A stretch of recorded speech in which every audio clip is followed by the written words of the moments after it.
Born in Stonewall, Texas, Johnson worked as a high school teacher and a congressional aide before winning election to the U.S. House of Representatives in 1937.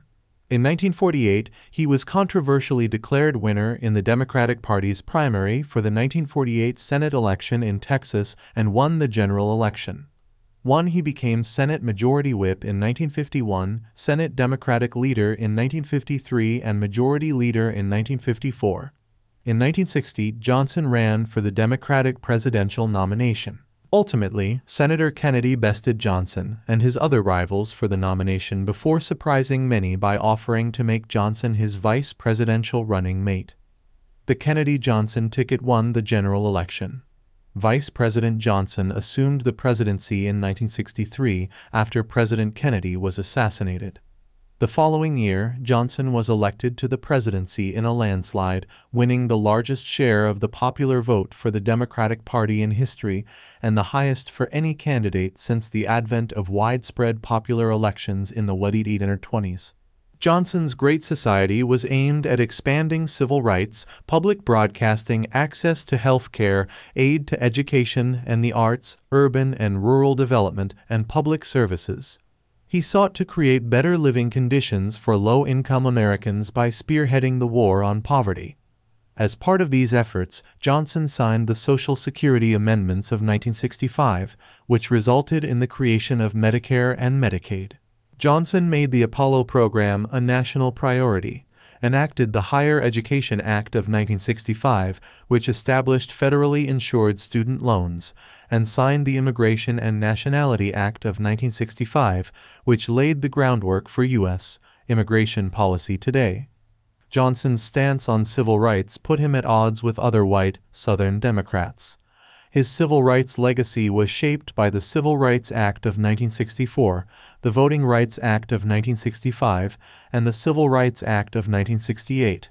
His foreign policy prioritized containment of communism, including in the ongoing Vietnam War. He launched a full-scale military intervention in Southeast Asia, dramatically increasing the number of American military personnel deployed. Casualties soared among U.S. soldiers and Vietnam civilians. In 1968, the Communist Tet Offensive inflamed the anti-war movement and public opinion turned against America's involvement in the war. In Europe, Johnson maintained the post-war policies of his predecessors by continuing to promote and foster political integration and economic cooperation among Western European nations too. During his presidency, the American political landscape transformed significantly. 34 as white Southerners who were once staunch Democrats began moving to the Republican Party. 56 and black voters who sporadically supported the Democrats prior to 1964 began shifting towards the party in historic numbers. 78 Due to his domestic agenda, Johnson's presidency marked the peak of modern American liberalism in the 20th century. Johnson faced further troubles with race riots in major cities and increasing crime. His political opponents seized the opportunity and raised demands for law and order policies.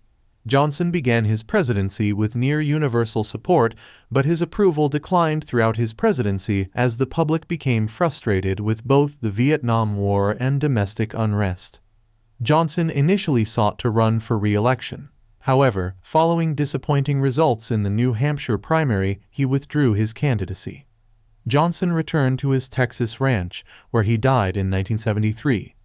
Public opinion and academic assessments of his legacy have fluctuated greatly ever since. Historians and scholars rank Johnson in the upper tier for his accomplishments regarding domestic policy.